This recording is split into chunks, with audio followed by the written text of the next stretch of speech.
बाबर के हमने कंप्लीट कर लिया था। अब हम करते हैं हुमायूं के बारे में। बाबर का पुत्र कौन था? हुमायूं। इनकी माता का नाम महाम बेगम था। ठीक है, जैसे हमने किया था कि बाबर की जो थी ना हुमायूं की माता का नाम था महाम बेगम से था प्राप्त पुत्र कौन सा था?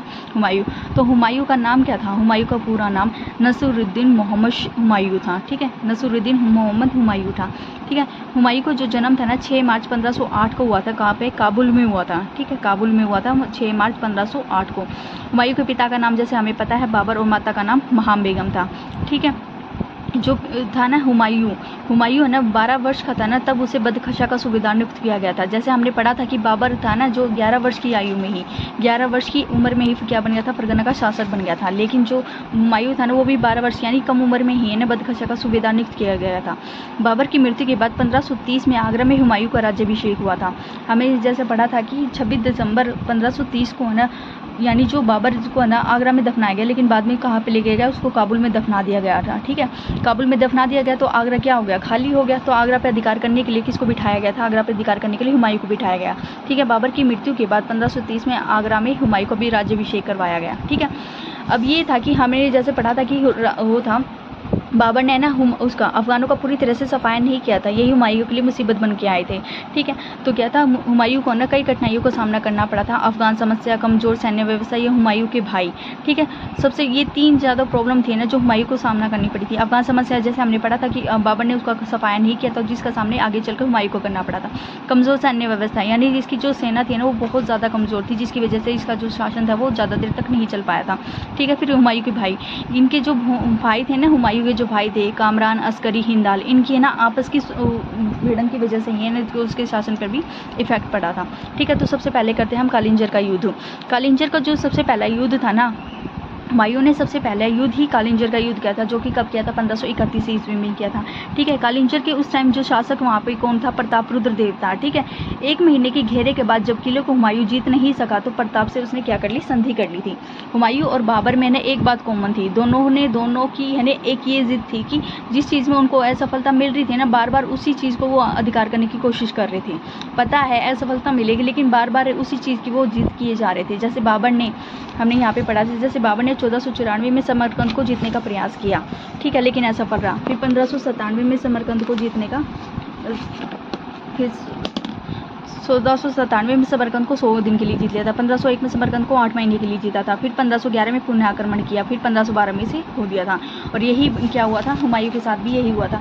ये क्या करता था? हुमायूं की एक बात थी कि वे है ना जो भी किले थे ना जैसे कि कोई सा भी घेराव या कालिंजर का किला हो, चुनार का घेराव जो भी हम आगे पढ़ेंगे उन सभी पर घेरा करता था। ठीक है, जब घेरा कर लेता है यानी महल के चारों तरफ घेरा बना लेता था, अपने सैनिकों को खड़ा कर देता था। यानी बाहर से जो राशन पानी वो महल में जाना बंद हो जाएगा। बाहर से जाना बंद हो जाएगा तो कितने दिन तक अंदर की जो प्रजा है या फिर अंदर की जो जनता वगैरह राजा वगैरह या उसके जो भी हैं परिवार वगैरह कब तक वो अंदर ही रहेंगे? तो राशन पानी के लिए उन्हें बाहर आना पड़ेगा। तो थक हार कर हुमायूं ने क्या नहीं जीत पाता था तो प्रताप ने उसे क्या कर ली थी? संधि कर ली थी। ठीक है, सरदार जो महमूद लोदी थे ना उसी टाइम जब कालिंजर का जब है ना हुमायूं युद्ध लड़ रहा था ना तो महमूद लोदी कौन था जिसने है ना बाबर और महमूद लोदी के बीच में ना महमूद लोदी यहाँ पे हमने पढ़ा था घाघरा का युद्ध हुआ था। ठीक है, घाघरा के युद्ध में जो महमूद लोदी था ना वो था। ठीक है, यहाँ पे ये है महमूद लोदी। इसको मतलब कि हुमायूं को पता चला कि जो महमूद लोदी ने वो बिहार की ओर जा रहा है तो हुमायूं ने क्या करा? प्रताप से ना धन लेकर जौनपुर जाने का फैसला किया। जौनपुर कहाँ पे? बिहार में ही है। तो वहाँ पर जाने का फैसला किया। वहाँ पर गया तो उसके साथ इसने युद्ध लड़ा। कौन सा युद्ध हुआ था? दोहड़िया का युद्ध हुआ था 1532 में। किसके बीच में? महमूद लोदी हुमायूं के बीच। जैसे बाबर यानी हुमायूं के पिता ने महमूद लोदी को हरा दिया था वैसे ही हुमायूं ने भी इसको हरा दिया। ठीक है, फिर थर्ड युद्ध होता है इसका जो होता है चुनार का प्रथम घेरा 1532 में हुआ था। ठीक है, चुनार का जो किला था ना उसके किसके अधीन था? जो चुनार का किला था वो शेर खां के अधीन था। शेर खां का पूरा नाम क्या था? शेर शाह सूरी, जिसके बारे में हम आगे पढ़ेंगे। ठीक है, इसने भी क्या किया गया था? 4 महीने तक हुमायूं ने घेरा रखा लेकिन किंतु जीत नहीं सका तो इसने क्या कर ली? संधि कर ली। ठीक है, जब से बताया था कि सभी किले पर इसने क्या किया था? इसने सभी किले पर घेरेबंदी कर दी थी। ठीक है, घेरेबंदी करने के बाद उस किसी में भी नहीं जीता, ना तो कालिंजर वाले में जीता ना ही चुनार वाले में जीता। तो इसने क्या कर ली? संधि कर ली। ठीक है, चुनार के घेरे गए शेर खां के अधीन था। ठीक है, फिर चौथा था हमारा था मालवा व गुजरात का अभियान 1534 से लेकर 35 तक। मालवा का जो शासक था ना बहादुर शाह वो है ना हुमायूं के डर से क्या कर गया था, भाग गया था हुमायूं के आक्रमण से। उसने सोचा हुमायूं आक्रमण करेगा। हुमायूं ने अस्करी को यहाँ का सूबेदार नियुक्त कर दिया। खाली हो गया मालवा जो जगह थी ना, मालवा या गुजरात वाला जो एरिया था वो खाली हो गया था। तो हुमायूं ने सोचा मैं अपने भाई, हमने बताए थे ना इनके 3 भाई थे, कामरान, अस्करी, हिंदाल, ठीक है। कामरान को ने इसने काबुल कंधार भी दिया था, लेकिन साथ के साथ मालवा का इसको क्या कर दिया था, सूबेदार नियुक्त कर दिया था।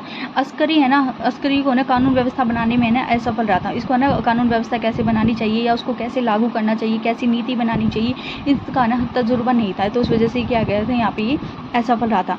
बादशाह छिपे हुए स्थान से बाहर आ गया इस टाइम। जो बहादुर शाह था ना, बहादुर शाह भाग गया था आक्रमण से, लेकिन जब उसको पता चला कि हुमायूं ने अपने भाई यानी अस्करी को वहाँ पे कानून व्यवस्था बनाने के लिए सूबेदार नियुक्त किया है, जब उसको पता चला कि कानून व्यवस्था उसकी बहुत ज़्यादा कमज़ोर है, तो जनता ने उसका विद्रोह किया।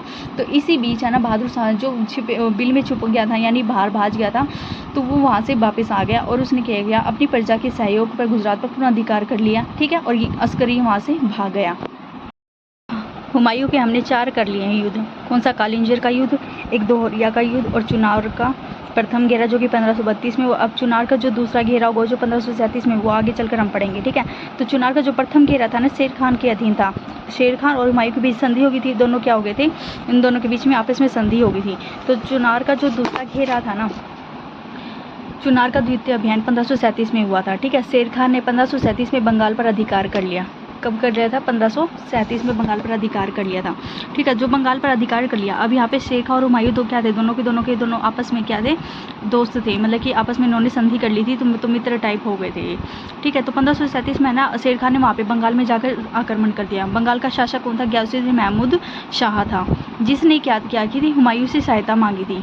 शेर खान और हुमायूं थे, तो हुमायूं से गयासुद्दीन महमूद शाह ने सहायता मांगी थी, पर हुमायूं ने नहीं की, क्योंकि दोनों के बीच से क्या हुई थी, आपस में संधि हुई थी, ठीक है। शेर खान ने अगर बंगाल पर आक्रमण करता है तो वो उसमें उसकी मदद नहीं कर सकता, तो हुमायूं ने ऐसा कहकर उसको टाल दिया। लेकिन हुमायूं ने क्या करा, बाद में ना चुनार के किले पर 6 महीने के घेरे के बाद जीत लिया।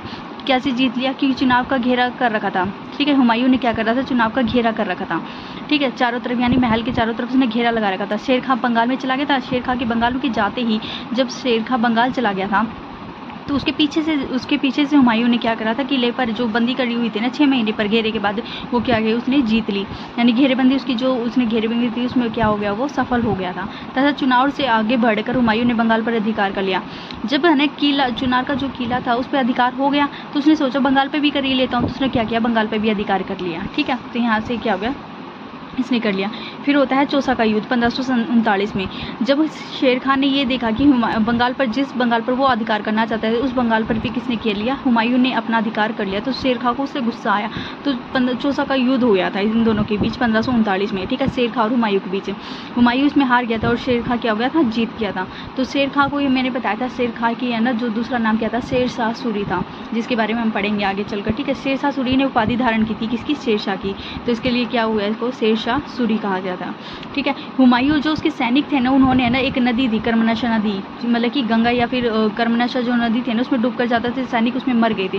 हुमायूं भी उसमें डूबकर बेहोश हो गया था। तो उसको है ना एक निज़ाम नामा भिश्ती ने बचाया था, यानी शहाबुद्दीन निज़ाम ने बचाया था, ठीक है। यानी पूछ ले हुमायूं को बचाने वाला कौन था, तो वो कौन था, निज़ाम शहाबुद्दीन था, ठीक है। डूबने से क्या किया, बचाया था। इसके बारे में ना 2 ही क्वेश्चन बनते हैं निज़ामुद्दीन शहाबुद्दीन के बारे में। निज़ाम शहाबुद्दीन है ना एक दिन का राजा बना था, ठीक है। चमड़े के सिक्के किसने चलाए थे, निज़ाम शहाबुद्दीन ने चलवाए थे, ठीक है। आगे चलकर 1539 में तो चौसा का तो युद्ध हुआ ही था इन दोनों के बीच में, लेकिन आगे चलकर जब इसकी जान बच गई थी हुमायूं की, तो हुमायूं ने दोबारा इस पर आक्रमण किया। अब होता है कन्नौज या बिलग्राम का युद्ध कहते हैं, जिसको हम 1540 में शेर शाह सूरी और हुमायूं के बीच हुआ था। इस बार भी हुमायूं हार जाता है और शेर शाह सूरी जीत जाता है, ठीक है। तो हुमायूं पर आगरा और दिल्ली पर किसका अधिकार था, जो हुमायूं का अधिकार था ना उस पर किसका अधिकार हो गया, शेर शाह सूरी का अधिकार हो गया। इस युद्ध के बाद आगरा और दिल्ली पर किसका अधिकार हो गया, शेर शाह सूरी का। यानी आगे जो वंश बढ़ाएगा ना, मुगल वंश का जो वंश है वो शेर शाह सूरी बढ़ाएगा, ठीक है। तो इस वजह से यहाँ पे शेर शाह सूरी के बारे में पढ़ेंगे अब हम आगे चल के, ठीक है। हुमायूं के है ना जितने भी युद्ध किए ना उन सभी में या तो हारा है या फिर किसी से संधि कर ली है, ठीक है। पूर्ण रूप से है ना इसने विजय प्राप्त किसी पे भी नहीं कर पाया था, ठीक है। जब उसने देखा कि दिल्ली और आगरा पर उसका अधिकार है ना खत्म हो चुका है तो वो वहाँ से भाग गया, ठीक है। निर्वासन काल रहा है इसका, यानी 15 साल तक इसका निर्वासन काल रहा है, 1540 से लेकर 1555 तक। 3 साल तक राजस्थान सिंध में भटकता रहा था, ठीक है। फिर 1541 में जाकर, ठीक है, 1541 में हमीदा बानो बेगम से इसने क्या कर लिया था, विवाह कर लिया था। हमीदा बानो बेगम कौन थी? सिया मौलवी अली अकबर जामी की पुत्री थी। हमीदा बानो बेगम से किसने विवाह किया? हुमायूं ने, ठीक है। 15 अक्टूबर 1542 को राणा वीरसाल कहाँ के राजा थे? अमरकोट के थे, ठीक है, के महल में एक बच्चे को जन्म दिया जिसका क्या नाम था? अकबर। यानी हुमायूं और हमीदा बानो बेगम के बच्चे का क्या नाम था? अकबर थे। उनसे प्राप्त पुत्र कौन सा था? अकबर था। 1543 में, एक साल बाद, हुमायूं क्या चला गया? ईरान चला गया और यहाँ के शासक तहमास्प के यहाँ शरण ले ली उसने, ठीक है। उसने है ना वो ईरान चला गया था, तो वहाँ पे उसने शरण ली, इतना याद रखना है बस। 1543 में फिर 2 साल बाद तहमास्प की सहायता से अपने भाइयों से काबुल व कंधार को जीत लिया। काबुल व कंधार किसके अधीन था? तो मैंने बताया था काबुल और कंधार है ना कामरान के अधीन था, ठीक है। तो इसने क्या किया? आज मैंने बताया था जो इसकी है ना कठिनाइयाँ थी उसमें क्या थी? हुमायूं के भाई थे, ठीक है। अफगान समस्या तो हमने देख ली थी, कमजोर सैन्य व्यवस्था भी हमने देख लिया। अब हुमायूं के भाइयों की देख लेते हैं, ठीक है। तो 1545 में तहमास्प की सहायता से अपने भाइयों से काबुल व कांधार को इसने क्या कर लिया था? जीत लिया था। फिर होता है मच्छीवाड़ा का युद्ध, ठीक है। 1545 में आते साथ उसने कंधार को जीत लिया तो उसका हौसला बढ़ गया। हौसला बढ़ने के बाद उसने है ना 1555 में मच्छीवाड़ा का युद्ध किया। इसमें हुमायूं और अफगान शासक थे, ठीक है। जो कि अफगान शासक किसकी थी? तो इब्राहिम सूर के द्वारा भेजी गई जो सेना थी वो उसकी थी, ठीक है। इसमें हुमायूं की जीत होती है और ये सेना क्या हो जाती है? हार जाती है, ठीक है। फिर सरहिंद का युद्ध होता है। लगातार एक ही साल में उसने 2 युद्ध किए थे, एक तो मच्छीवाड़ा का युद्ध, एक सरहिंद का युद्ध। सरहिंद का युद्ध 1515 में हुआ था। इसमें कौन था? सिकंदर सूर था, जिसको हरा के इसने कर दिया था, तो अपने साम्राज्य को पुनः हासिल कर लिया। तो एक क्वेश्चन ये बनता है कि हुमायूं ने किस युद्ध के बाद हुमायूं ने मुगल वंश अपने साम्राज्य को पुनः व्यवस्थित किया? तो वो कौन सा युद्ध था? तो सरहिंद का युद्ध था, ठीक है। फिर जनवरी 1556 में, यानी कि इसने अपना साम्राज्य तो प्राप्त कर लिया था, लेकिन 1 साल बाद ही ये क्या हो गई थी? इसकी डेथ हो गई थी। तो इसकी डेथ कब हुई थी? जनवरी 1556 को इसकी डेथ हो गई थी। दीन पनाह भवन पुस्तकालय यानी शेर मंडल जहाँ पे था ना, इसको शेर मंडल भी बोला जाता था, में हुमायूं की सीढ़ियों से गिरकर मृत्यु हो गई। हुमायूं की मृत्यु होगी। इसी के ऊपर लैड पुल ने कहा है कि हुमायूं जिंदगी भर तो लुढ़कता रहा और अंत में भी लुढ़क कर ही इसकी मृत्यु हो गई, ठीक है। तो इससे रिलेटेड कुछ क्वेश्चन और कर लेते हैं। हुमायूं की रचना किसने की थी? गुलबदन बेगम ने की थी हुमायूं की रचना, जो कि इसकी क्या थी? बहन थी गुलबदन बेगम, ठीक है। हुमायूं है ना ज्योतिष शास्त्र में बहुत ज़्यादा विश्वास करता था। वो है ना जैसे 7 दिन होते हैं वीक में, हमारे 7 दिन होते हैं, तो 7 दिन अलग अलग तरह के अलग अलग रंग के कपड़े पहनते था, ठीक है। जैसे मंडे को कुछ और पहन लिया या फिर सैटरडे को कुछ और पहन लिया, यानी 7 दिन 7 रंग के कपड़े पहनता था। एक इससे इंपॉर्टेंट क्वेश्चन है, सबसे ज़्यादा पूछा जाता है ये वाला क्वेश्चन। हुमायूं का मकबरा कहाँ पे है? तो दिल्ली में है। बनवाया किसने था? हमीदा बानो बेगम ने, यानी इसकी जो पत्नी थी ना हमीदा बानो बेगम, जिससे इसने विवाह किया था। कब किया था? 1541 में। उससे इसका मकबरा बनाया, हुमायूं का मकबरा बनवाया है, ठीक है इसने। लेकिन वास्तुकार कौन थे? मीराक मिर्ज़ा गियास थे। मीराक मिर्ज़ा गियास है, ये गियास थे, ठीक है। इसकी जो शुरुआत है ना, पूछा ये क्वेश्चन आया हुआ था एक बार कि हुमायूं के मकबरे की शुरुआत और अंत कब हुआ था? तो हुमायूं का मकबरा 1565 में बनना चालू हुआ था, 1565 में बनना चालू हुआ, तो 1572 तक चला था, ठीक है। अब है हुमायूं के मकबरे को क्या क्या कहा जाता है? तो लाल ताजमहल कहा जाता है, क्योंकि इसमें लाल बलुआ पत्थर का सबसे ज़्यादा यूज़ हुआ है, तो इस वजह से इसको क्या कहते हैं? लाल ताजमहल कहते हैं। हुमायूं का दूसरा नाम क्या था? भारतीय महाद्वीप का पहला उद्यान मकबरा था, ठीक है। पूछ ले क्वेश्चन में, भारतीय महाद्वीप का पहला उद्यान मकबरा कौन था? 4 ऑप्शन दे, ठीक है। हुमायूं का मकबरा, अकबर का मकबरा, शाहजहां का मकबरा, तो कौन सा जो हमारा हुमायूं का मकबरा हो जाएगा, ठीक है। फतेहाबाद की मस्जिद किसने बनवाई थी? हुमायूं ने फतेहाबाद की मस्जिद बनवाई थी। दीन पनाह, जिसको विशाल दुर्ग का मतलब क्या होता है? किला, ठीक है। दुर्ग यानी किला किसने बनवाई थी? हुमायूं ने ही बनवाई थी। दीन पनाह यानी बोला, ठीक है। तो हमने यहाँ से देख ली 2 चीज़। हुमायूं का मकबरा हमीदा बानो बेगम ने बनवाया था। हुमायूं के मकबरे को क्या कहा जाता है? लाल ताजमहल कहा जाता है। और भारतीय महाद्वीप का यह पहला उद्यान मकबरा था, ठीक है। फतेहाबाद की मस्जिद हुमायूं ने बनवाई थी, ठीक है। दीन पनाह विशाल दुर्ग हुमायूं, ठीक है। ये देखिए वाला कंप्लीट।